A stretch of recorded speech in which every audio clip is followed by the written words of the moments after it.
The movie begins with a psychiatrist named Miranda Grey who is talking to a criminally insane patient, Chloe, in a mental asylum. Chloe tells her that until today the devil would visit her cell to rape her from time to time. During their conversation, Chloe expresses how frustrating it is to have everyone think you're insane and not believe your story. However, Miranda simply brushes her off and ends their session, which makes Chloe mad at her. Afterward, Miranda walks to the other side of the asylum to report to her boss, Doug. She tells Doug that even though she's been working with Chloe for some time, the girl hasn't made any progress as she's still delusional as ever. Hearing this, Doug tries to give her a new perspective on the patient and encourages her to keep pursuing the case. During their conversation, it is revealed that Doug is Miranda's husband. Afterward, the happy couple share a romantic and intimate moment inside Doug's office until they are interrupted by Pete, a fellow psychiatrist at the facility. After Doug leaves, Pete flirts with her and hands her a set of files. Miranda then proceeds to her office, where she goes on to write reports about Chloe until late at night. When she gets tired of working all night, she goes for a swim at the same facility before heading home. On her way out, she greets Dawn, a kind security guard who she's close to, and afterward runs into Pete, and shares an umbrella with him as it's pouring rain outside. Based on their interactions, it is obvious that Pete is into her, but she isn't interested in him the same way.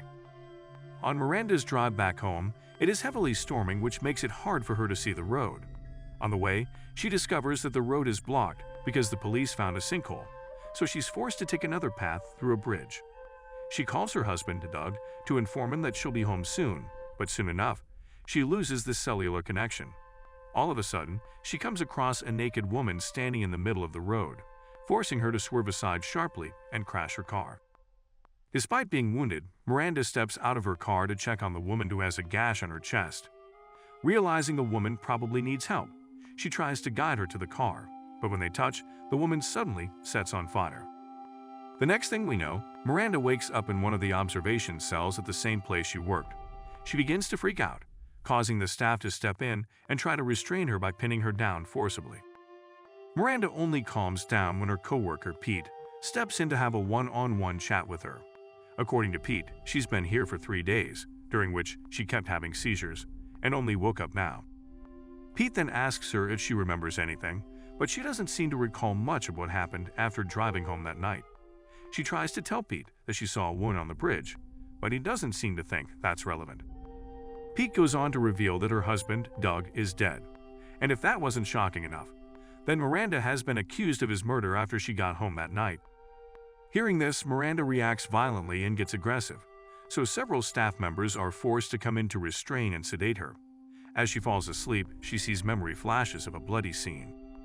When she wakes up the next morning, she joins all the other patients in the recreation area, surrounded by her former patients. There she meets again with Chloe, who tells her that from now on she'll understand how it feels to tell the truth and not have anyone believe you. Before walking away, Chloe hands her a ripped page from a newspaper, covering the murder of Doug, which was allegedly done by Miranda. Miranda is still super confused about how all this happened because she has no memories of that night. When Miranda's back in her cell that night, she hears someone breathing outside of her cell and freaks out. Then she sees fog in her glass, followed by an invisible hand spelling the words, "Not alone." Still trying to remain logical as a psychiatrist, she convinces herself that she's dreaming and curls up in the corner. In the next scene, it is now morning time and a nurse walks into her cell with some daily meds for her to take. That morning, she takes her first shower with the other patients in a community washroom. While she's bathing in this uncomfortable situation, she begins to hear ominous whispers. Then, Miranda suddenly sees the girl from the bridge again, scaring her and causing her to move around the crowd, which confuses the other women. As the girl draws nearer, she begins to repeatedly slash Miranda's arm, causing the other patients to run away in fear. Later, the staff immediately takes Miranda to the medical room and bandages her wounds. They collectively deduce that Miranda cut herself with a scalpel she somehow stole from the nurse. Pete walks in to check up on her and talk to her, and he still thinks of her to be deluded. Trying to make sense of things, Miranda begins asking him a series of questions about their relationship with one another. Here, Pete finally admits that he wants to have an affair with Miranda, and Miranda also admits that she wants to be with him. But neither of them ever makes a move because Doug is around. To catch him off guard, Miranda suddenly points out that since her husband isn't around anymore, she and Pete can be together, but Pete tells her that he simply wants to help her get better for now. Later that day, Miranda calls out to Phil, another psychiatrist at the facility.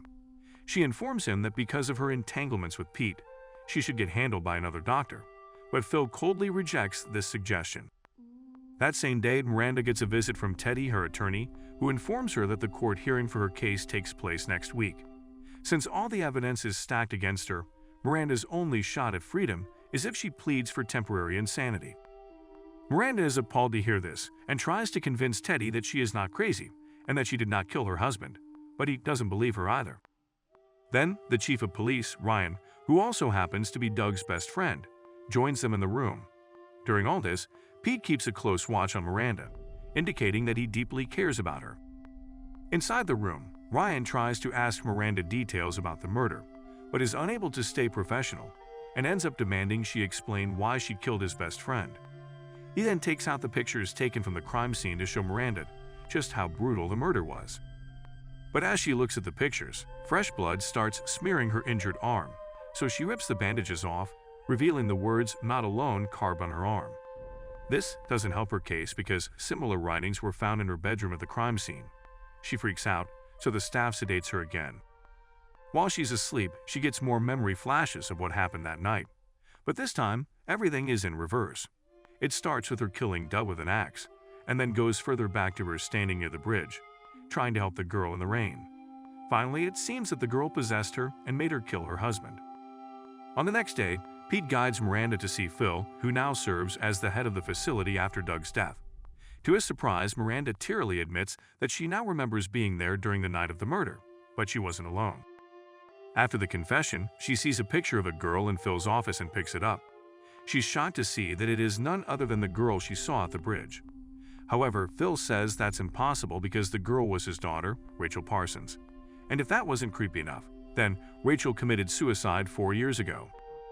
When Miranda is back in her cell that night, she speaks to thin air, asking if the entity that's been bothering her is the ghost of Rachel Parsons.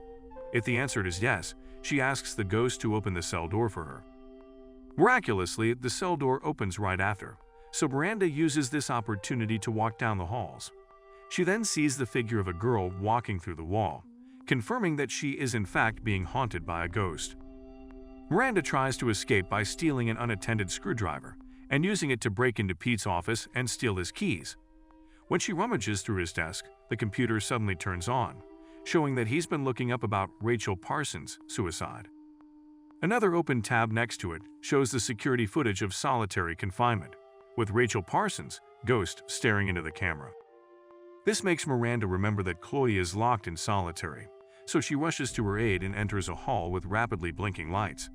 Still, she gathers courage and approaches Chloe's cell, only to find that she is getting attacked by a figure, with a burning girl tattooed on his chest.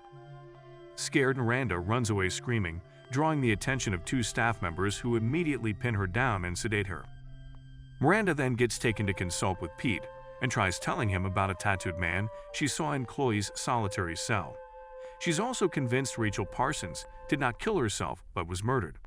Pete, however, calls her delusional and leaves in frustration. The next day, Chloe is finally out of solitary confinement, so Miranda goes up to her at the recreation hall and apologizes for never believing her stories before. Chloe embraces her but warns her that the devil says he will come after Miranda next. Because she escaped her cell the other day, Miranda has now been moved to a solitary cell. That night, the lights start blinking, and the ghost of Rachel Parsons suddenly appears and attacks her. The security guards witness this through the CCTV and rush to her cell. However, when they get there, she immediately knocks them down and steals their keys. Miranda makes her way out of the facility through its winding halls and stairs while the guards endlessly search for her. She then decides to hide in the pool area and submerges herself to hide at the bottom of the dark swimming pool. But right as the guards leave, she comes face to face with Rachel's ghost underwater. Fortunately, the water muffles her scream. Then, she exits the pool, and when the lights go out, she sneaks into the lobby where she comes across Don, the nice security guard. She silently pleads for him to not tell the other guards where she is. When the guards leave, Don hands her his car keys to escape. At last, she makes it to the parking lot and drives away with Don's car. Surprisingly, Rachel Parsons' ghost tags along in the backseat and tampers with the brakes, causing Miranda to almost run into a passing truck. But just as Miranda sighs in relief, she starts driving right for the sinkhole. Luckily, the car stops just before she falls in. After all this chaos, she then proceeds to head to the home she once shared with her husband. Creepily enough, she finds all the lights switched on upon her arrival. When she enters the house, she hears Doug pleading for his life and finds him maimed and bloody. Not only that, but she also sees herself swinging an axe and ending his life. After the memory flash is gone, she walks past the blood-spattered hall and enters the bedroom. Here she sees herself submerged in a bloody tub and rising to seat herself in the mirror, during which she screams as if to fight Rachel's ghost from possessing her. With her memories now complete, Miranda cries while looking through old pictures of her and Doug. After a few moments, Rachel's ghost suddenly whispers the words Willow Creek. Miranda then recalls that Doug would take a trip there every once in a while, and so she visits Willow Creek, which turns out to be a ranch that Doug owns. As she explores the abandoned barn, she finds a box of film rolls and a hatch on the floor, which leads to an ominous room in the basement. Downstairs, Miranda turns on the lights but gasps in horror as she sees a bloody bed with restraints, boxes of drugs, and a video camera aimed at the bed. When Miranda looks through the files on the video camera, she finds horrifying footage of Doug forcibly kissing a restrained woman. It turns out that Doug was living a double life, kidnapping, torturing, raping, and killing women. All of a sudden, she hears footsteps upstairs and tries to hide, but gets cornered by a policeman holding a gun. Shocking them both, a pair of bloody arms reach for Miranda from behind. But thankfully, it doesn't turn out to be a ghost. Instead, it's the same girl in the video. The girl's name is Tracy, and she's been reported as missing for the past 2 weeks.